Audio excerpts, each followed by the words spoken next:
Welcome to techno एल्फी। आपका स्वागत है दोस्तों मेरे चैनल पर। जैसा कि आपको पता है मैं ये वीडियोस डालता रहता हूँ, इसी तरह से आज मैं आपके लिए लेके आया हूँ एसी स्टेबलाइज़र। एसी स्टेबलाइज़र का मैं पूरा इंस्टॉलेशन आपको दिखाऊंगा। और ये जो स्टेबलाइज़र है ये मैंने काफ़ी सर्च करने के बाद अब ये असेंबल कराया है, क्योंकि असेंबल कराने का जो मेरा रीज़न था वो थोड़ा मुझे कॉस्टली पड़ा, बट ये इसकी जो लाइफ है वो ज़्यादा अच्छी है।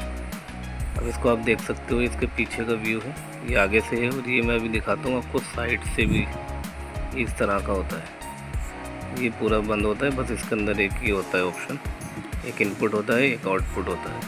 अच्छा, ये जो दो वायर हैं ये दोनों मैंने ही कनेक्ट किए। एक इसमें न्यूट्रल होता है इनपुट, यानी कि इसको जो इनपुट दिया जाता है मेन लाइन से, तो उसके लिए ये यहाँ कनेक्शन देने पड़ते हैं। इसके अंदर ये तीन ऑप्शन है, जैसे चार होते हैं ना, दो एक ब्लैक और रेड वायर जो लगती है, बट इसमें तीन है। तो दोनों न्यूट्रल, यानी कि जो ब्लैक वायर है वो एक न्यूट्रल में लग जाएगी और दोनों की रेड वायर आउटपुट की अलग और इनपुट की अलग। ये देख सकते हो आप, ये मैंने इनपुट की और आउटपुट की दोनों केबल लगा दी है। ये मैं आपको दिखाऊंगा कैसे इसको और कनेक्ट करते हैं। फिलहाल इसका व्यू आप ये देखिए। और ये काफ़ी भारी स्टेबलाइज़र होता है, ये लगभग 4 किलोवाट का स्टेबलाइज़र होता है जो कि ऑटो कट है। हम ये पैनासोनिक की एसी है हमारी 1 टन की, जिसके साथ हम इसको कनेक्ट करेंगे। जैसा अभी देख सकते हो, ये थोड़ी सी इंस्टॉलेशन मैंने कर दी है ये फास्टनर की मदद से। इसकी जो हैंग करने की ये पट्टी है, इससे हम इसको लगा देते हैं। अभी मैं आपको हैंग करके भी दिखाऊँगा और इसका हमने कनेक्शन कैसे कैसे किया है, ये सारी चीज़ें मैं आपको दिखाऊँगा। ये देख सकते हो, ये दो हमने 5 पिन सॉकेट लगाए हैं। अब एक पिन जो है इसके अंदर ये एसी की जो वायर आ रही है, ये जो वायर है इसको हम कनेक्ट कर देंगे। जो आप देख सकते हो राइट वाला जो है और जो लेफ़्ट वाला है वो मैन का है। ये दो कनेक्शन हमें करने हैं स्टेबलाइज़र से अलग, और दो कनेक्शन ये ऐसे देने हैं, एक आउटपुट का एक इनपुट का। इन चीज़ों को ध्यान में रखना पड़ता है, क्योंकि बहुत अच्छे तरीके से मैं आपको इंस्टॉलेशन बता रहा हूँ। ऐसा नहीं है कि डायरेक्ट आप इसके अंदर एसी की केबल लगा दो और फिर कभी एसी ख़राब होती है तो फिर पूरा कनेक्शन हटाना पड़ता है। लेकिन इसको ऐसा करने की ज़रूरत नहीं है, आप इसको खुद से भी हटा सकते हो। अभी मैं दिखाता हूँ इसके कनेक्शन हमने जो किए थे। आउटपुट के हम कनेक्शन कर रहे हैं। ये केबल हमने आउटपुट की डाली है, इनपुट के लिए इनपुट के उसमें लगेगा और आउटपुट में आउटपुट का केबल लगेगा। न्यूट्रल यानी ब्लैक वायर हमने एक न्यूट्रल में लगा रखी है ऑलरेडी, और आउटपुट का भी हम उसको ऐसे लगा देंगे जैसे कि आप इसमें देख सकते हो। और इसको बड़े ध्यान से लगाना पड़ता है। कई बार क्या होता है ना, फिटिंग के टाइम पर अगर लूज़ हो गया तो बड़ी प्रॉब्लम होती है, फिर उसमें पता नहीं चल पाता क्या प्रॉब्लम है। अभी हम इसको अच्छे से लगा देंगे ताकि हमें आगे कोई प्रॉब्लम फेस ना करना पड़े। जैसे हमने इनपुट की वायर लगाई थी, अब उसी तरीके से हम इसका आउटपुट का भी लगा देंगे। और इसको हम पहले ही कनेक्ट कर लेंगे यहाँ से, क्योंकि जो सिस्टम एसी का लॉक करते हैं वो अलग तरीके से होता है। इसमें जो है मैंने इस तरह से किया है, आप देखते रहिए। इसको स्टेबलाइज़र को बिल्कुल अलग से ही हम हटा सकते हैं और लगा सकते हैं। एसी के इसमें और कनेक्शन करने की ज़रूरत नहीं है। उसके लिए हमने ऑलरेडी जो वो बोर्ड 5 पिन का लगा रखा है, हम आपको दिखाएंगे। अभी देख सकते हो इन तीनों सॉकेट में ये न्यूट्रल हमने दोनों तार इसमें लगा दिए, इनपुट का हमने वहाँ लगा दिया और आउटपुट का यहाँ लगा दिया। अब इससे क्या होगा, अभी हमारा आउटपुट और इनपुट दोनों तैयार होगा।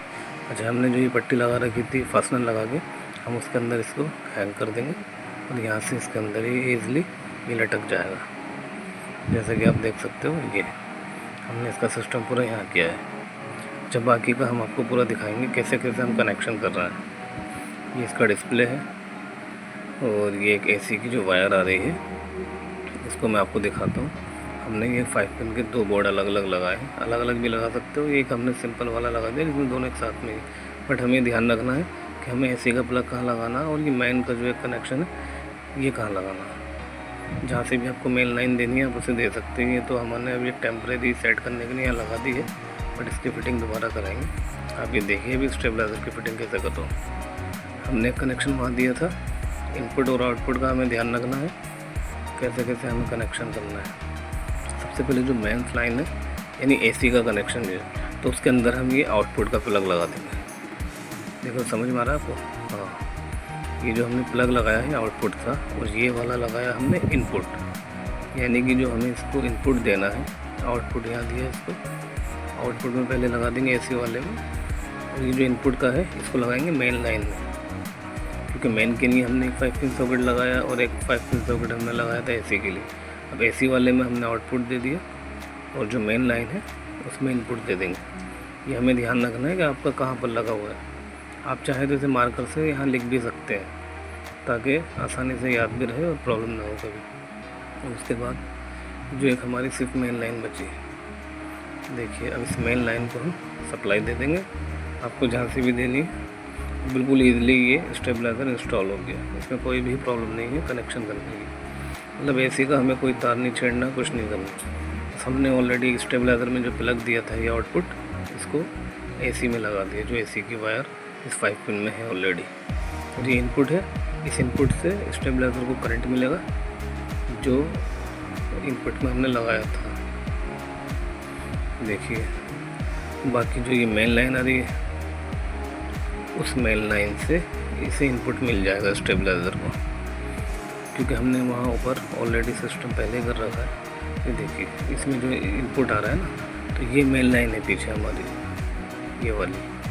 तो इस मेन लाइन से अब हम जब इसे करंट देंगे तो इनपुट और आउटपुट ऑटोमेटिक सब सेट हो जाएगा। और देखिए आपको देखने में भी इतना अच्छा लगेगा ये, मतलब ऐसा कुछ भी नहीं लगेगा कि बहुत ख़राब से लगे। बाकी आप अपने वायर जितना आप इसको चाहो हाइड कर सकते हो, अपने हिसाब से छुपा सकते हो, जैसे भी आपकी लोकेशन है।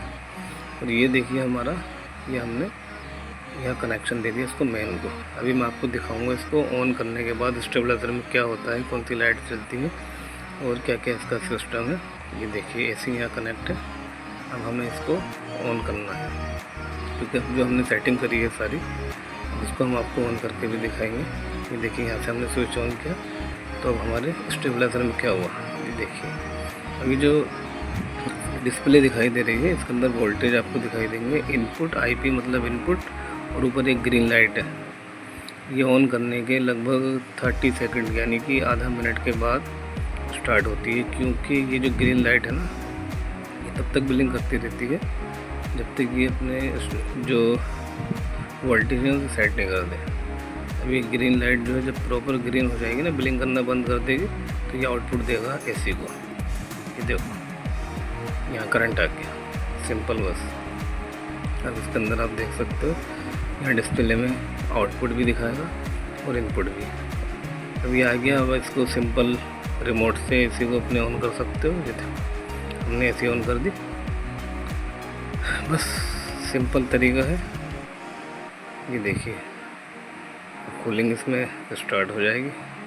बस बहुत ही आसान तरीका है और बहुत ही इजी है। अपने घर पर ख़ुद से भी आप कर सकते हो, या इलेक्ट्रिशियन से आप कराते हो तो आप उसको बता सकते हो कि आप इस तरह से इसको इंस्टॉल कराओ।